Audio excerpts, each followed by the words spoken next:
We got Mr. Jeffrey East on the phone here. He's joining us for, this end of the session interview. Excuse me, don't play that. All right. Jeff, can you hear us? Yes, sir, I can. What's up? All right. What's up with you, man? Dude, I'm just walking downtown Nashville right now. As cliche as that sounds. No, I'm not wearing a cowboy hat. I am looking for coffee, though. So. Coffee's like the best right now, Got to have that morning cup. Absolutely. All right, so, we know you're from Nashville. Obviously, you just told us. You grew up in Dallas. Tell us a little bit more about yourself. Yeah, man, I grew up in Texas and then in a family band down there, and then we left Texas when I was 10 and wound up in Kentucky, and then I had some life stuff happen. I started writing songs, and then I moved to Nashville in 2008, and I've been writing songs down here ever since, man. Living the dream. Awesome. I mean, I wish I could live your dream all the time. That's the greatest thing you could do is live in Nashville as a country artist. Sometimes it's a nightmare, but that's do you want a dream or do you want stability? It's one or the other sometimes. So. Hey, as long as you're happy, that's the greatest thing in life. Oh, man, I'm thrilled. Very, very blessed and thankful. Oh, yeah. So tell me a little bit. I mean, you just said that you started in a family band. Tell us a little bit more about, you write songs. Tell us a little bit more about, the music profession. What got you into, realizing this is my dream. This is what I'm going to try to do. Well, I mean, it's a true story. I guess it's kind of sad. But, I mean, my father was, the leader of the family band and stuff. And we'd play bars till 2 a.m. on Saturday nights. And then he'd lead singing and preach at the Church of Christ on Sunday mornings. So I was surrounded by music literally from the get-go. And but yeah, whenever we moved up here, he ended up getting sick July 2005, and that's when I started writing songs. And then he passed in early 2006, and that was it for me. That was the moment when my entire trajectory just completely changed. That's when I found my gift was being a songwriter. It's the only thing I'm actually good at because I suck at everything else, trust me. I mean, I don't know. I'm listening to your songs, and it doesn't sound like the same Jeffrey East we're listening to here.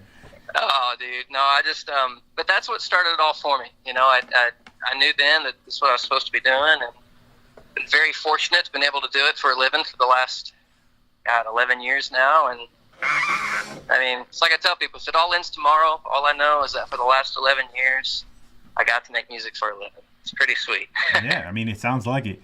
So when growing up in, Dallas and then Kentucky, and who did you idolize, through music? Who was your one person, back then it was probably a Walkman or, something along the lines of that, but who was the idol you were listening to? Who were you jamming to? Man, I just grew up on Bone Country. I mean, I really, really did, and it wasn't until I was in the 8th grade that I heard my first ever rock cassette, and it was REM. And I thought, it was still a Church of Christ, but I thought I was going to hell for listening to rock. It was really a tumultuous experience for me. I'm joking, obviously. It was awesome, and it opened my eyes to a lot of stuff. There's a few acts as a kid that I loved. Diamond Rio was always one of my all-time favorite acts, and that's a band that sticks out to me. As I got older, Rascal Flatts came out on the scene, and that became the band that I just loved to death. And then, I can't help it. I'm one of those Coldplay guys. I loved Coldplay. I love John Mayer. I love Radiohead. I love all that normal cliche stuff, I guess. But, dude, it just, I get so much inspiration from so much different music that it's really hard to pinpoint my favorite. And I'm not just copping out there, but it's the truth, man. No, hey, I'm right with you. I mean, I do this country show every Thursday, but like I've said to almost everyone that I talk to, I mean, country music is what I listen to all the time, but, I find myself listening to anything. I mean, whether it be, rock and roll to today's new hip-hop, R&B, along the lines of almost everything. It's playing through my earbuds during the day. Yeah, man, there's a lot of cool stuff floating out there for sure. Oh, yeah. So you said that you kind of didn't have the easiest road getting to where you are now. So tell us a little bit about some of the challenges you may have faced. Well, I mean, it's any kind of line of work. It's when you're trying to move up a ladder, no matter what it is, it's all about connections, and getting through that first ceiling, so to speak. And, I was fortunate. I got a publishing deal early on during my writing process with a guy named Harley Allen, and y'all can Google him. He's written some really, really great country songs in the years past, and he's a songwriting legend, you know, and he brought me in, and so I just kind of wrote for him and gave him songs once a month. And he'd love them or hate them or tear them apart or whatever, and so that was a good way to learn for sure. But the challenges came once I actually moved down to Nashville, because I signed the deal in 2006. I moved here in 2008. My first pub deal ended shortly thereafter, so I'm down here in Nashville paying rent with no job, and so I start driving limos and working at Guitar Center and just doing anything I could, you know, which is normal. That's what you do when you chase a dream. Yeah, exactly. So I would say it's a challenge, but it's a very normal thing. But the problem with that is, next thing you know, you're driving a limo 24 hours a day, and you're no longer writing songs. And so that's where you really got to get faith in yourself and take a leap of faith. And I quit that job pretty much just one day. I was like, no, I didn't come here to drive limos. I came here to write songs. So that's what I did. I started doing that again and signed my next pub deal. It's been a few months of quitting that job, and I had that pub deal for 5 years, and then landed at Pure Music Group, where I've been since 2015. And really, it took all those years to just get the deal I always wanted at Pure Music. It took that long to make the connections necessary to end up at a company to where I actually have a shot as a writer. And that's what's taking place right now. And it's been a lot of fun. But yeah, the biggest challenge is definitely just meeting the right people. You always hear right place at the right time. I've just been at the right place for a long time. Yeah. So I finally got lucky. So you said you've written a lot of songs. Is there any that you maybe wrote or co-wrote that don't have your name on it, but that everyone almost knows? Something that I wrote that a lot of folks know. Is that what you're saying? Or yeah, something that, you know, your name is on, but you didn't sing it, or it didn't get published on your album. Oh, heck yeah, man. No, totally. I mean, I've got a whole stockpile of songs that I absolutely love that around the town here in Nashville, people have heard them, you know, and folks just love them. But that's the biggest challenge right there, is actually getting on the record. You know, once you get this far, you can write the best song in the world, but again, if it's not right place, right time, you know, it won't really have a shot. But yeah, there's a couple of songs that come to mind that I just absolutely love, that it had a lot of good response since I wrote it. There's one called Love Again that I wrote last year, and I always loved the song. And when the Vegas shooting happened, you know, I had a lot of friends out there, you know, a lot of country music people, Aldean's band members, and all those folks were folks we knew, or I knew friends of the people that knew them. And it was just a very traumatic thing for everyone, obviously. And I dug back in and I took out that song called Love Again. And, you know, you write songs that may never see the light of day, and then something like that will happen. And you just, you know, I put it out there myself. So I did. I made a little YouTube video of it and threw it out there. And, yeah, so oddly enough, that's one of the songs, one of my all-time favorites that the town knew about, but the rest of the world didn't. So you're talking about the video, if I remember, I did my homework correctly. It's the one with you playing piano. It's kind of over your shoulder shot. I listened to that this morning. That was a great one. So thanks, man. So you said you're a big writer, obviously. Have you written anything big for other artists? I mean, one band that I listen to a lot is Old Dominion, and a lot of them started out writing for other people, and they have a guy walks into a bar by Tyler Farr that's actually written by their lead guitarist. I mean, do you have any songs like that? Man, well, that's a great story there too. I mean, there's a lot of us that are writers, hoping and praying for that first big break. And you know, like I said, my favorite band coming out of high school going into college was Rascal Flatts, and I always thought if I could ever get a big cut, it would be with them. And sure enough, the first big cut I've ever gotten was with Rascal Flatts on their last record. It was a bonus track called Roller Rink. Oh, and, really? Yeah, dude. And I tell you, it just, to have that be my first big cut, I couldn't possibly ask for a better thing. That was an answer to a lot of prayers on many levels, you know, bucket list kind of thing. And it's pretty neat to hear. You know, I have the actual demo version. I've listened to it before. It's on it's on your Spotify. Like it's a great song. Yeah, I've got mine on Spotify and then iTunes. But we released that after Flats released their version, just to kind of give people a behind-the-scenes look at Nashville. You know, here's the demo that Gary LeVox heard that said, yes, let's record it. And Yeah, dude, it's fun, and this is really cheesy. Y'all can make fun of me if you want to, but when I set an alarm on my phone, the first thing I hear in the mornings is "Roller Rink" by Rascal Flatts. Hey, man, I mean, only because it motivates me. It's like, okay, Jeffrey, it can be done. So that I use it as motivation for sure. Yeah, definitely. I mean, that song. Listen to that. I gotta go listen to the Roller Rig now. I didn't even know that existed. You know, I'm not. Yeah. I gotta go find it on Rascal Flatts now. All right, so this is one thing. I mean, I guess I can find the answer just by you saying it now. Who is one artist that you would love to tour with? I mean, Rascal Flatts is pretty big in your eyes, it seems. But who's another artist that you'd want to go on tour with? Man, that'd be really cool. I have huge respect for so many of the artists, but Keith Urban is, to me, he's going to be one of the timeless country artists. He's just so crazy talented. 100%. A lot of the stuff I've been writing lately has been kind of going over to that camp and getting heard by some of those people with fairly good response, and he's a freaking musical genius, and I would just love to hang out with that for a while. Yeah, I'll open for him. That'd be awesome. But just to get to know a guy like that and pick his brain, I mean, that'd be so amazing. He just seems like a cool dude. Like, what a great hang, Who wouldn't? I mean, just sit there. He could play guitar and not talk to me. I don't know. That wouldn't even bother me. He could just play guitar all half hour of it, and I could just say, hey, hello, and hi, goodbye, and that's pretty much it. I mean, pretty much. Sounds like a good day to me. So, yeah. We talked about how you were a writer and you were a singer. If you weren't able to be one of those, careers, what do you think you'd be? If you had to, go back in time, you say, maybe you weren't born with the gift to write or sing. What do you think you would want to become? Man, I tell you, it's. I wished I had loved science and history as much as I did, as much as I do now. When I was a kid, it's a crazy thing.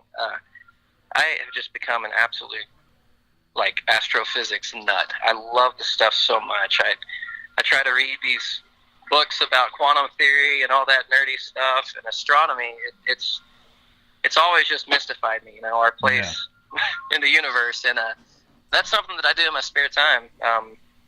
I'll actually dig into that stuff and listen to podcasts and audiobooks about it.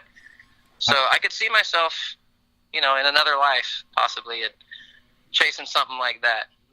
I mean, I go to Southern, so you could just come on up here. We could take you into one of the, classes here and sit you down, learn with one of the professors here if you really want to. I mean, that would be amazing. You're more than welcome to if you're ever up in the Connecticut area.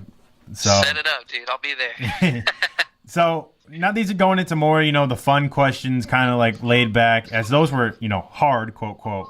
They weren't really, the fun ones that we want to talk about. So before you go on stage, before you either having that main act or, opening for someone, what are some of the pre-show rituals that you have? And I mean, I don't mean like, people say I breathe before I go on stage. I know that, but I'm talking about, do you do anything that's different that maybe defines, that's a Jeffrey East kind of ritual right there? Man, just a lot of Xanax. I'm joking. I'm kidding. No, it's funny. Performing has become such a natural thing, and it always has been, I guess. I will very much say a little prayer. Okay. Before I go on, and everyone gets nervous. I get nervous all the time. I'm scared to death talking to you right now. I'm shaking. I'm actually on the streets violently shaking. I'm kidding. I'm kidding. I crack jokes all the time. Maybe I was a comedian in another life. Maybe that's what I'd be doing. Probably, Yeah, right. Yeah, I'm killing it there. But yeah, man, I'll say a little prayer. The band and I, if it's a band show, we'll get together and just say a little prayer together, because we realize how fortunate we really are to get to do this. And at the end of the day, we're entertainers. We get to entertain people. We get to take them somewhere they hadn't been that day. Maybe they were working and had a bad day, and then they come out and get to hear some music, and they're like, it's what we do for a living, but it's a release for everyone else. Yeah, I mean. And when you look at it that way, you realize how freaking lucky we really are. So, yeah, man, I say a lot of little prayers before I play or not. I'm just thankful. Yeah, I mean, is it Jack or Jim? What is the follow-up to that prayer? Do what? You got Jack or Jim? What is the shot of choice that you're taking also after that prayer? Dude, You're gonna think I'm crazy. I actually don't even drink that much. That's a good thing, you know. That's. I really don't, man. I just at some point I realized it's kind of poison for my body. I'm like, I'm 34. I might as well start caring. So. Hey. Yeah. I have a buddy of mine who he was born and raised in Ireland, in Tullamore, where they make one of the whiskeys. And to this day, he's never had a sip of alcohol. And he's 23. Born and raised Irishman, you know, grew up in a town that pretty much was built on this whiskey. And he's a trooper. He's a soldier. I don't know how he does it. He's just, he amazes me every day. That's pretty dang amazing. Good for him. He might be a liar too, but I don't know. I mean, so you're stranded on an island, all right? This is a typical island question. What are 3 things that you have to survive, to survive on an island? And I don't mean like, you know, rope or string and something like that. I mean like, obviously, probably one thing is maybe a guitar or some instrument. But other than that, you bring in like your favorite blanket or, you know, something like that. Favorite blanket. Well, other than necessities, you know, if I was on the island, it kind of depends if I really thought I was going to get off the island or not, as far as what I'd bring. I'd probably bring a telescope. Okay. Because, you know, if these are my last days, I'm just going to look up into space, everything I can, and God, I should have really thought more about this. That's all right. Telescope. We can't say matches or firewood, can we? No, that's a little. That's a necessity. Okay, Here's a guilty pleasure. I like to play Rocket League on Xbox One. All right. There you go. So imagine me with a telescope. Yeah. I'm going to say TV and the Xbox. Let's just pretend that it's a package deal. Sounds good to me. A little TV and an Xbox One with some Rocket League going. That's one thing. Yeah. And the other thing would probably be, I don't know, some books maybe. All right, a book. I'm assuming I have everything else covered. I'm assuming there's water. I mean, you got water, you got fire, you got a little tent maybe, you know. Yeah. So another thing I got. Wait, could I bring my girlfriend? Is that a possibility? Hey, that should be one of the things. I mean, yeah. Okay, fourth thing would be the girlfriend. I don't know if she's listening. I might reverse that. I know. I'm joking. So. Do you have any, you know, habits that you hate that your band members have? I mean, let me rephrase that. Do any of your bandmates, or maybe your girlfriend at this point, have any habits that you know, that bugs you, that eats at you, and you're just kind of like, you know, why you got to do that? Like, well, first of all, this is a very loaded question. I can get in a lot of trouble. Yeah, I mean, be careful what you say here now. But fortunately, and I really do mean this, man, I'm extremely easygoing, and there's not much that gets on my nerves. Yeah, I mean, the band is awesome. The folks I've got, I couldn't ask for a better situation. They're just wonderful. They're talented, but they're just great people to be around. My girlfriend does pop music for a living. Okay. She just signed with Prescription Music, which is Dr. Luke's company out of L.A., and she actually just figured out her release date for her first single is coming up, and so she and I together, you know, we live together, and she does pop music, I do country music, and I'm sure we get on each other's nerves, though, from time to time, because, you know, I come home with country ballads, and she's freaking writing cool stuff, you know? Yeah, hey, I mean, she's got to make a career out of it, too. I mean, it's... Oh, yeah, man, she's doing great. She'll make it a lot further than I am. I just have this feeling, you know, so... You never know where the road could take you. I mean, like I've... posted and before is that you have Still Crazy made it to Spotify's New Boots album, which is absolutely amazing. That's where honestly a majority of my music that I play on the show comes from. Is I like playing the not, I don't want to say little guys, but I like playing the people, you know, maybe releasing their first EP or first album, and you know, that are thriving on that kind of different, you know, aspect. They're not playing all over the radio. They're, you know. Man, you got it right. We are the little guys, you know, and that's the beautiful thing about Spotify is, as far as a new artist coming out, Spotify is the name of the game. That's our vessel right now to get seen and heard, you know, and I don't have a label. I don't have a manager. I don't have a booking agency. I've just been in town for 11 years, and I don't have any enemies, which is great, you know, so after writing all this time and finally being like, okay, you know what, I'm going to put out my own song. Was fortunate enough to have some friends that were like, you know what, let us help you with this. And So sure enough, we debuted on New Music Friday, which I couldn't believe that. I mean, I was on the same playlist as all the cool kids, of every genre, and we're still on New Boots. And yesterday we broke 600,000 streams, just after a month of the song being out. And congratulations.